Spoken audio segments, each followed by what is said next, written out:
Hey kids, you're about to listen to a comedy podcast. That means that none of this is medical advice. If you need medical advice or medical care, please contact your doctor. Welcome to the Jock podcast featuring Dr. London Smith. If this podcast gives you the ick, it's because you just don't get it. Introducing your host, Dr. London Smith. Hello, and welcome to the Jock podcast, where we discuss fitness and health, and how to incorporate our modern understanding of science and medicine into our daily lives, but without it being so boring. I'm your host, drlondonsmith.com. I would like to begin by apologizing to our listeners. We've received some feedback about the excessive amount of technical medical terms that I've been using, such as surfactant and gentle caress of a lover, so I will try to temper my terminology to a simpler one in the future. Here to help with that is our producer, Cameron. Dr. London, how dare you talk to me like you didn't just abandon me? Okay. Just yesterday, you left me high and dry, Dr. London. Okay, let me explain real quick. Dr. London and I have been taking improv comedy classes, and yesterday we were doing our training, and we were doing a scene where I was playing Babe Ruth, and Dr. London was playing Abraham Lincoln. Yeah. And I said, "Hey, Abe, what's under the hat?" And you ran. You ran out of that room, and you haven't spoken to me since. Okay, do you want to hear the problem with that? Yeah. I spent 6 weeks getting into character for that. Which I know the improv teacher said, just come up with everything on the spot. Right, and but you and I both... You said, but what about Daniel Day-Lewis? Yeah. And so your line, when I said, what's under your hat, is supposed to be a bird. Yeah, which, and I'll, look, it was a great line, but I'll say it was your line that you wrote, and it had me cracking up every time. But once again, in my private training for this role, while I was getting into character, the bird didn't make as much sense in my head as what if under the hat, that's where the gun was the whole time, where John Wilkes Booth. Oh. And so John Wilkes Booth is innocent. It was actually the gun went off on accident. The gun under his hat. It was the gun. Well, because, people don't kill people. It's the guns. Or sorry, the guns don't. Whichever one was under my hat. Yeah, whichever one was under the hat is definitely guilty. Yeah. So you can understand. Yeah. Does that make sense then? Why I would have left you as Babe Ruth on stage? I feel like the rest of it worked still without me. The rest of it worked. Everyone froze. You were gone. How do you know if it worked well? I guess I was all of us were frozen in our places for like 7 hours before finally someone said end scene, because we just didn't know what to do. We had practiced for so long. Okay, good. Someone did say, because I did call someone up to say end scene, because I was scared that would happen. Oh, maybe that was just you then on speakerphone. I was in character. That's improv.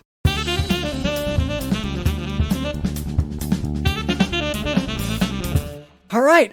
Well, May is here, and we're excited because we are still sponsored by Caldera Lab. Use code JOCKDOC at calderalab.com for 20% off their best products. Backed by a leading clinical trial where 9 out of 10 men experience healthier and visibly improved skin. Caldera Lab has the tools to keep your skin fresh, confident, and just ready for the summer. Well, and that's huge for you because your confidence was just, eradicated the other day. Yeah. Should we say this in an ad, or do we? We could just cut this out and just move on, or. Well, no, this is part of this thing. They do want us to tell about our own experiences, so I guess now is as good a time as any. So I was at the hockey rink, which in the summer, as we all know, is a lake. So I was at the hockey rink, kind of just preparing for the winter. And so it was all melty, but I had my puck going and I was throwing it, trying to skip stones, basically. That's sort of the methodology. And one of the times whenever I threw the puck, once again, just to practice for however you play hockey, I hit a boat. When you have already skipped over that, I mean, halfway through the story, before you even started skipping anything, your pants fell down to your ankles. You didn't pull them up. You just sort of went with it, which is a move. It's a decision. First of all, thank you. It is a move. It is a decision. And I recognize now the fault of it because, yeah, I lost balance a little bit. I fell over as I was throwing it. So what it kind of looked like was that I had hit a boat to get their attention, like throwing rocks at a window or something. And then I mooned the occupants of the boat. Yeah. And it was a police sort boat. Of falling. Mm-hmm. You screamed, "Owie, mommy!" Mm-hmm. And your crush was there. Yeah, on the police boat. Yeah. All of your teachers from like middle school were there. Yeah. So just, just all that to say, for you to be so confident must be a testament to Caldera Labs' quality of lotions and creams. It is a great product. So I put on this Caldera Lab. I used their whole regimen. Caldera Lab creates high-performance men's skincare products by combining pharmaceutical-grade science along with nature's purest and most potent ingredients. And I had so many reasons to be insecure in that moment. One of those reasons was the wrinkling and signs of aging that certainly on my face, also on my butt whenever I accidentally exposed myself. It wasn't like you can lose when your pants drop. People don't always think of how like it really affects how you move. Well, and also I don't really know what's going on with your pants or your belt or what, but when your pants fall down, it's not like an immediate thing. It's very slow, and it's like scratching your body because it's gripped to your body so tightly. Mm-hmm. Yeah. So there's just bloody streaks going down as the pants are falling. It takes a solid minute for the pants to get to the ground. You don't do anything about it. Yeah. For you to be confident today when this happened, 2 days ago. So they are very skinny jeans, aggressively so. But then how do they fall down at all? Anyway, so the regimen bundle leads off the lineup of Caldera Lab. It's a twice-a-day routine to transform your skin. Inside the bundle, you'll find the clean slate, the base layer, and the good. The clean slate is where you start your day. It's a balancing cleanser that uses gentle plant-based cleansing, leaving all skin types exceptionally refreshed, which I really appreciated that day, or that night after all the events. I did need something to make me feel refreshed. Because it was so my crush was there, and she hopped on her own little boat and paddled over and spit on me and then paddled back. Well, and she asked you who is your biggest enemy, and she's marrying him now. Yeah. And just as a sort of like just kicking you while you're down sort of thing. I want to say in the moment, I didn't know whether her spitting on me was like coming on, like I didn't know. Sure, you didn't know if that was like a flirtation thing, especially these days. Yeah. But I would say getting engaged to your biggest enemy sort of solidified that wasn't the intention. Well, I'm feeling pretty confident now with this skincare product. True. So I don't know. I think maybe it might be she might be trying to, maybe she'll betray him and come back to me. So the base layer is a nutrient-dense fortifying moisturizer that hydrates your skin and absorbs fast, leaving you with a matte finish so you can start your day confidently. I needed that the day after for sure. And then the good is your go-to at night before bed, and a clinically proven multifunctional serum that helps your skin look tighter and smoother, as well as to reduce the visibility of wrinkles and fine lines. It's full of antioxidants. It's fun stuff. And there's also the Icon, which is a rejuvenating eye serum to address the three most common skin concerns around the eye: fine lines, dark circles, and puffiness. So Caldera Lab is on a mission to better men's skincare around the world, priding itself on clean ingredients and doing right by their customers and the planet we live in. Caldera Lab is a certified B Corporation as well as a member of the 1% for the planet. And once again, they're here to upgrade your confidence by giving you some better skin. It's your own skin that you're living in. So get 20% off with our code JOCKDOC at calderalab.com. That's 20% off at calderalab.com by using code JOCKDOC. Take your skincare to the next level this summer with Caldera Lab.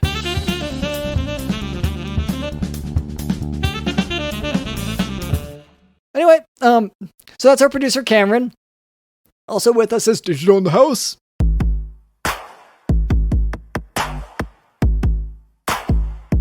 Digital in the House. I feel just like Tucker Carlson, de-platformed by a bunch of charlatans. The difference is I'm not a Nepo baby, but would they still want me on death row? Maybe, cause I'm mysterious as Keith Raniere is. Serious as racketeering is. Conspiracy got me delirious as I experience things I experience.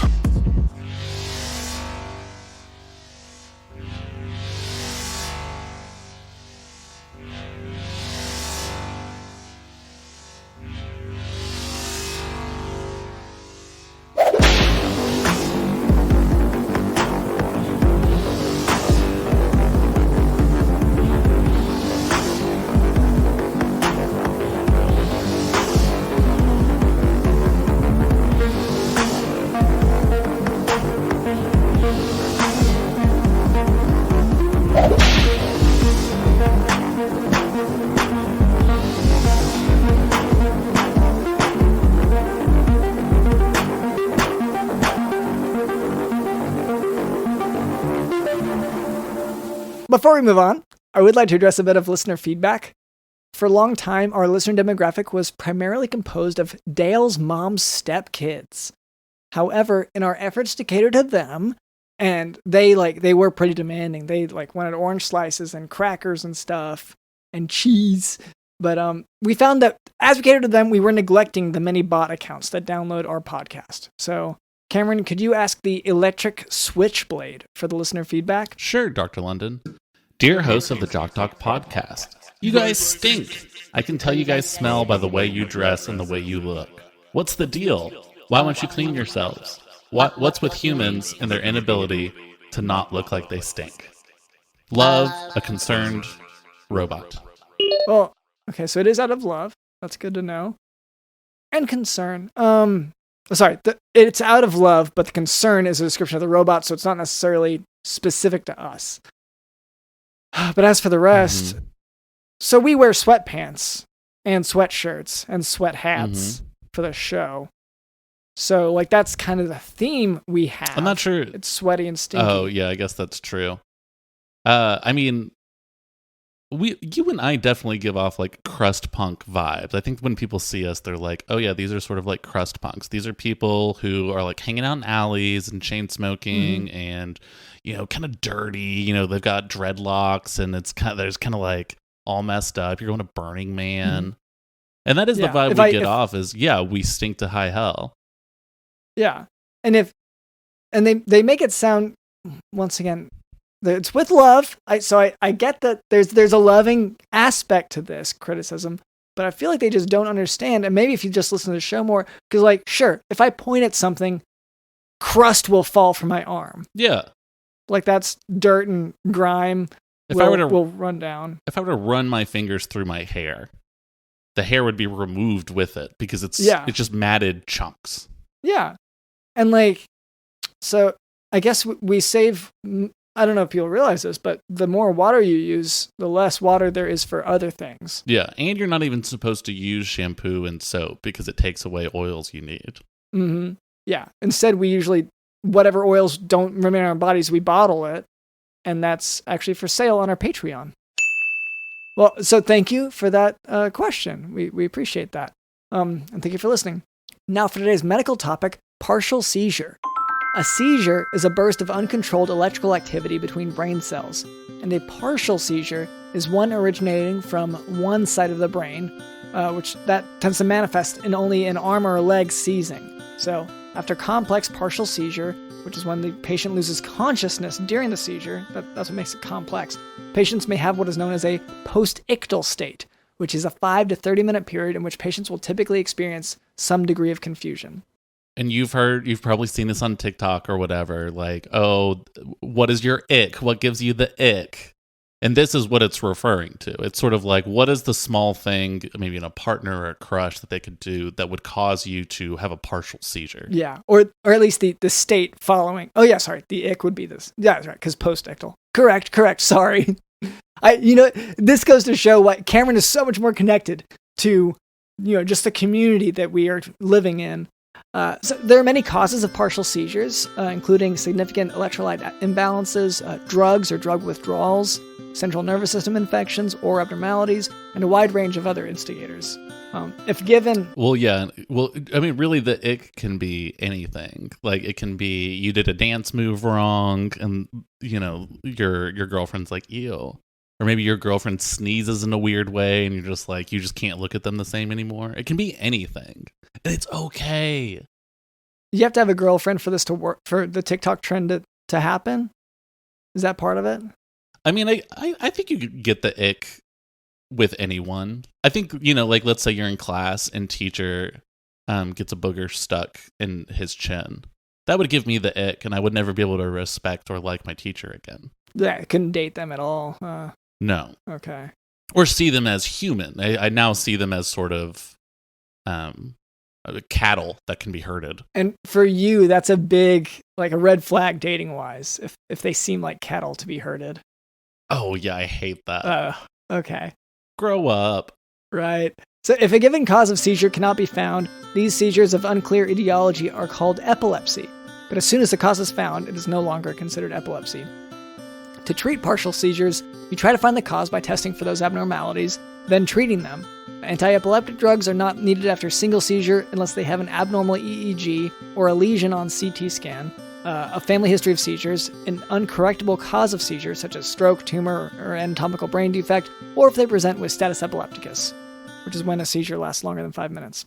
So, other icks I've gotten, I broke up with a girl because she ate too much soup. At once? No, just on a consistent basis. It was like morning, noon, and night she was eating soup. And I broke up with someone else for not eating enough soup. I think you should be eating soup every once in a while. It's kind of weird if you just never have soup. So in pregnancy, the best anti-epileptic drugs are levetiracetam and lamotrigine. For epilepsy, the best treatment is not clear. Levetiracetam, phenytoin, valproic acid, and carbamazepine all have nearly equal efficacy, with levetiracetam having the fewest side effects. And that's Keppra is the brand name for that one. For those who are familiar. As far as the duration of treatment, the standard of care is to wait until the patient has been seizure-free for 2 years.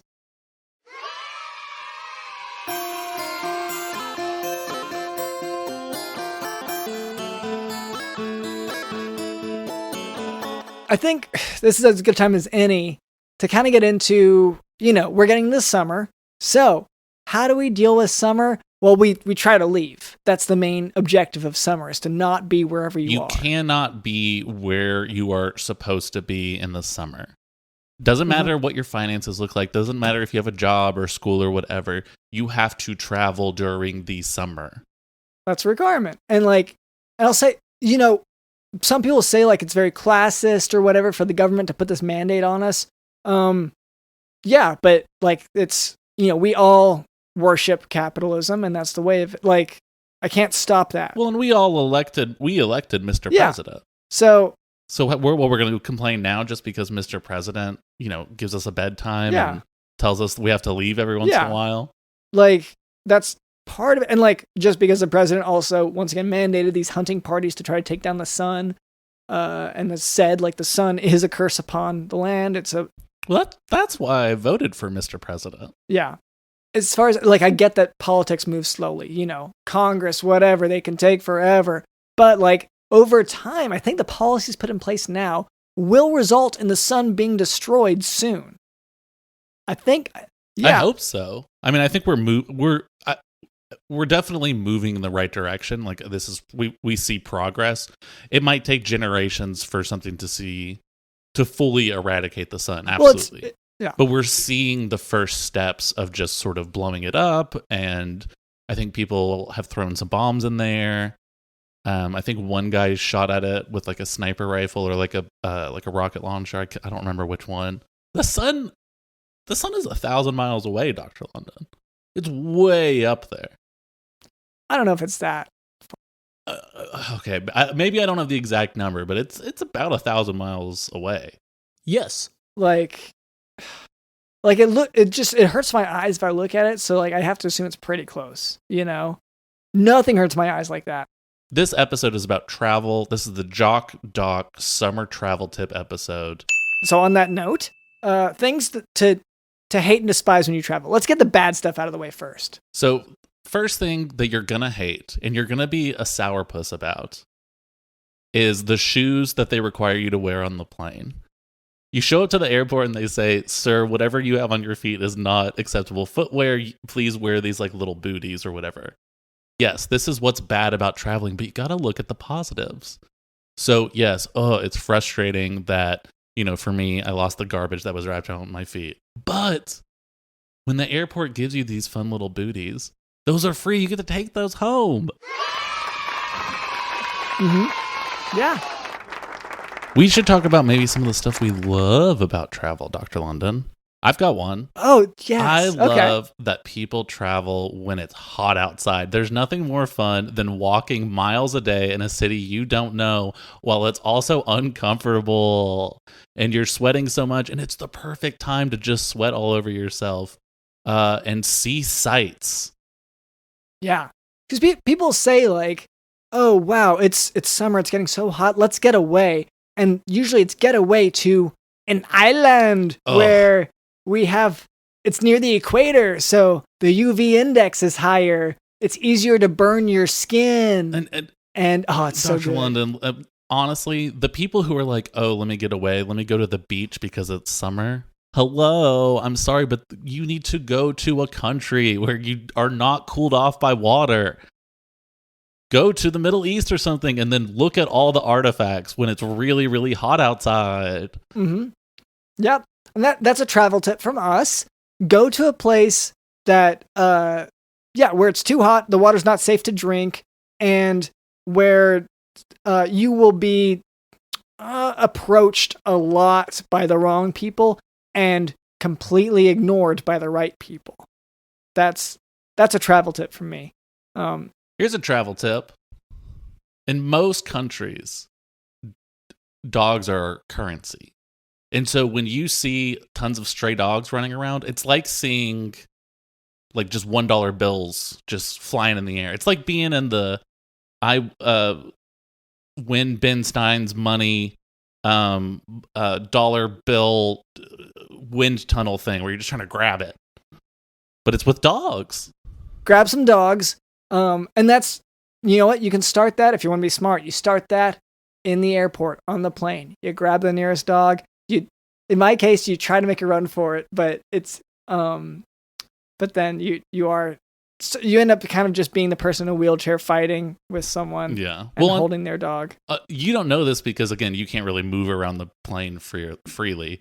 But sometimes people will like check an animal and it goes to a special place on the plane that's like away from everyone else. So if you can sneak down under there's a bunch of dogs there, and that's just free money, baby. Yeah.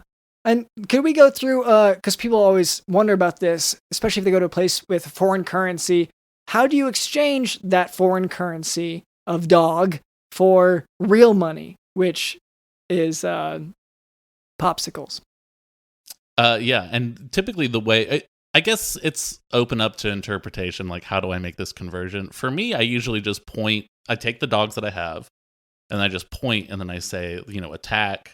And a few of the dogs will understand. There's like 30 dogs at this point. A couple of them will understand what I'm saying.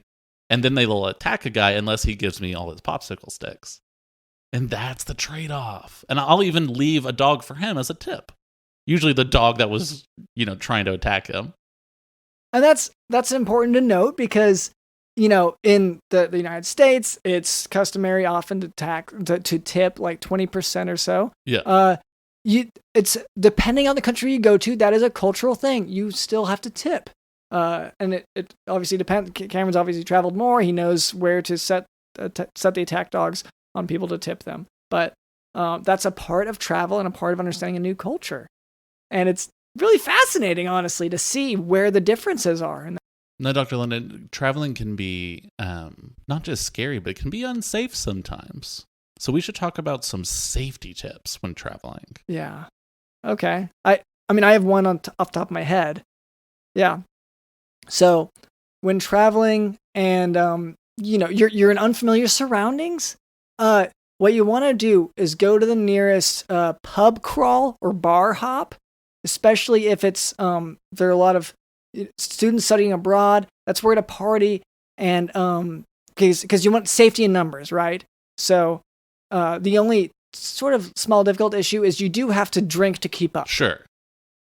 And that's just for safety reasons. You're gonna want to, especially if anyone dares you to drink more or to take a substance, you're gonna want to take that substance just to make sure because once again, safety in numbers. If all the numbers are taking it, you need to take it. Well, and also, like, I actually think my best when I'm about 5 beers in. And, like, maybe I just have, like, a crazy tolerance or something, but, like, I actually, like, I'm actually, like, cool to drive, and just, like, I can focus really well right around 5 beers. It's the perfect amount of beer that I need. Yeah. And what's funny about you with your extremely impressive tolerance is 5 beers in, especially if it's in a foreign country with a rental car, especially in a land where the lanes are on the other side, where you drive on the left side instead of the right side. But yeah, safety in numbers is definitely important. So yeah, you want to meet as many strange people as possible, and then accept as many things, like, as they're giving you these drinks and this food as gifts. It's an offering saying, "Hey, drink this. Let me take your drink for a second over here, and then drink this. Let me put this into your drink real quick. Yeah, that's a gift. Let me pour this powder into your drink." If you don't accept that, you are offending their culture and their people.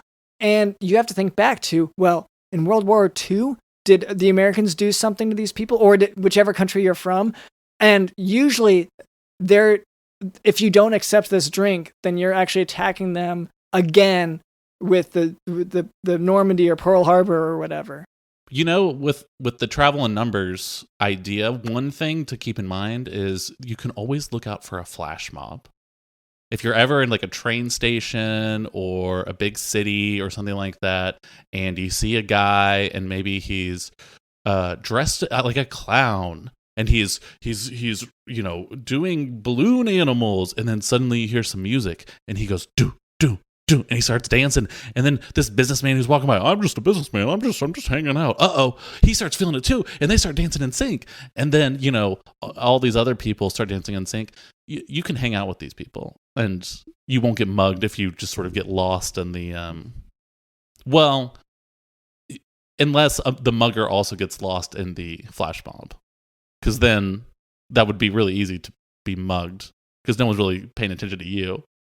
Well, I'd say on that point, if you just see the clown guy dancing, that is a flash mob opportunity.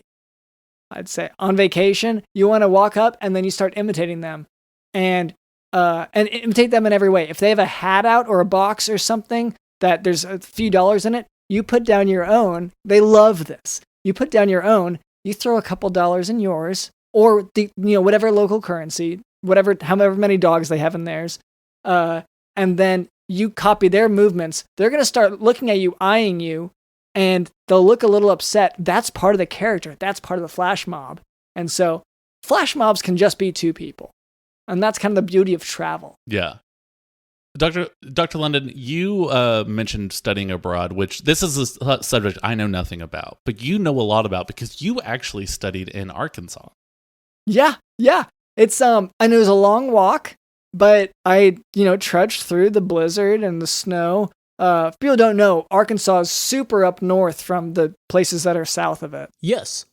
But Dr. London, let's hear some tips specific to studying abroad for all of our, people who are walking to Arkansas right now. So you're studying abroad in Arkansas. You're not sure where to go. You go to the college town. You go to the college town, the bar strip. You go in there, and you are in your 30s, and they are all about a decade younger than you. So you should feel like you're trying to overcome and pretend that you're not significantly older. So you walk in there, and this is all part of studying abroad. You walk in there, And hopefully you don't speak the same language, so you don't have to go over the basic questions of who are you, whatever. Definitely don't learn other languages so that when people try to talk to you, you can be like, I don't know. You can also do that if they are speaking English to you because they've got funny accents. Yeah. Yeah. And they'll understand if you say, oh, I don't speak whatever language you're speaking. I'm sorry, I can't understand. Yeah. Whatever language that is crazy. I'm sorry. Yeah. They will totally understand and they will leave you alone. We do need to talk about food. Yeah. Oh, Dr. this London. is, yes. Food, international food is crazy. This is why you need to bring your own beef jerky and just some stuff to make ham and cheese sandwiches. Ramen. You do not want to eat food in other countries. No, because they make it with other ingredients. Yeah. Like, some of their stuff hasn't even been through a proper processing. A lot of it doesn't even have like a funny little mascot on the box. No, or like a clever phrase once you eat it and then look at the cap or the wrapper. Yeah. Or like a lady looking really happy to be eating it. None of these things are on the packaging for the most part. Yeah, terrifying. And so you want to bring your own food and to keep it easy and to keep it easy for travel, sandwiches, some beef jerky, hamburgers, just classic American stuff that you should be sticking to. Yeah, except the exception there would be if you go to Hamburg, then you don't want to bring hamburgers because it's going to confuse the locals. Well, and also the exception is whatever these people at these clubs are handing on these pub crawls and stuff. The stuff they're handing you, yeah, you got to consume that. But besides that, to be culturally relevant. Also, at McDonald's in Paris and Barcelona, some of these places they serve beer, so that's that's usually whenever I talk about the pub crawls and the bar crawls, you're gonna be going to a McDonald's. And do not order food from the McDonald's again. Do not order international food. Thankfully, like I already said, you've already brought your own American McDonald's hamburger to the store with you. You have it in your suitcase, so you're good. You can just order beer there. You're fine because you prepared because you listened to the travel tips. So, that's it. My name's drlondonsmith.com. Thank you to our producer Cameron. Thank you to Digital in the House.